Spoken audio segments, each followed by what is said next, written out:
Hello and welcome back to Adaptation 2016. I'm Jessica Dunn, and this week we thought it would be a really good idea to continue welcoming in a new year with really old stories. That's right, we are sticking with our mythological monthly theme by highlighting the worst adaptations of mythology. And after Kendall's vlog of last week, I must regrettably inform you that all of our films this week are based on rather mainstream mythological sources, rather than those lesser-known cultures so underrepresented on screen. But hey, underrepresentation is our thing for this week too, what with Gods of Egypt being the first film to make our worst cut. We know Gods of Egypt isn't actually coming out until February, so we can't technically say yet that it's a bad adaptation. But let's face it, it's gonna be a bad adaptation. First of all, I'm dreaming of a white Egypt. Talk about inaccurate casting. These are Egyptians, Hollywood, but on a fully adaptation standpoint, we hosts have this crushing, sinking despair that they're gonna 2010 Clash of the Titans this sucker. As in, make it all about the Hollywood bangs and whistles rather than actually caring about accurately telling an ancient, timeless story. So, now some of you may say, give it a chance! Don't judge it before you've even seen it! And to that I respond. This film is supposed to be a representation of the contendings of Horus and Set, right? And is that or is that not a jackal appearing on Set's headdress? The jackal belongs to Anubis, people. I know Egyptian mythology can be somewhat hard to pin down sometimes, but come on! You're already mixing up the myths, and we haven't even gotten past the trailers. This is why we can't have nice things. I accept that listing Gods of Egypt is a bit premature, so we'll return to that subject when we actually podcast and blog about it. But I've already mentioned the second title on our list. Did you catch it? The 2010 remake of Clash of the Titans? And this is mostly for a very simple reason. How in the world do you take the story of Perseus and Andromeda, which is one of the most classic love stories in all of mythology, and you write an ending so they don't end up together?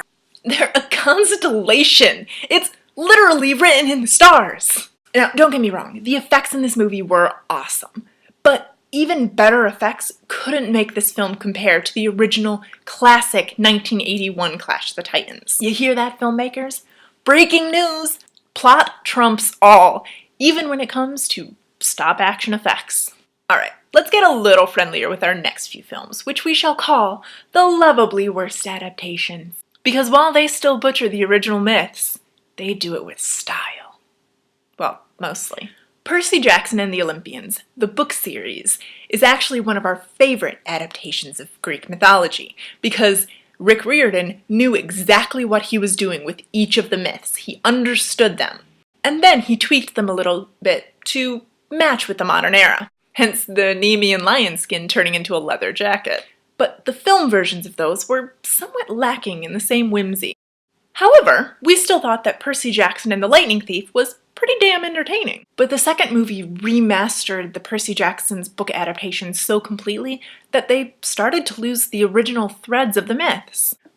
This listing thing gets really complicated when you're talking about a movie that was adapted from a book that was originally adapted from the original myths. So let's return to a more straightforward adaptation for the last title on our list. Yet another lovable miscreant, Disney's Hercules. Now, I won't say I'm not in love with this animated feature, but I will admit that there are several inaccuracies when it comes to Disney's retelling. I won't go into too many details for reasons of my own. Tune into next week's vlog. But let's just say, there is very little that Disney actually got right when you compare this story to the original Hercules myth. For one, Hercules was not born a god, nor was he the son of Hera. He was born mortal, the son of Zeus the Promiscuous and another mortal woman. So there you have the first 2 minutes debunked, and I would hate to be the one to outline the rest of the movie, but that's left up to other people. There's still no doubt that Hercules actually is a really bad adaptation, but in terms of animated movies that just make you want to sing along, always a win.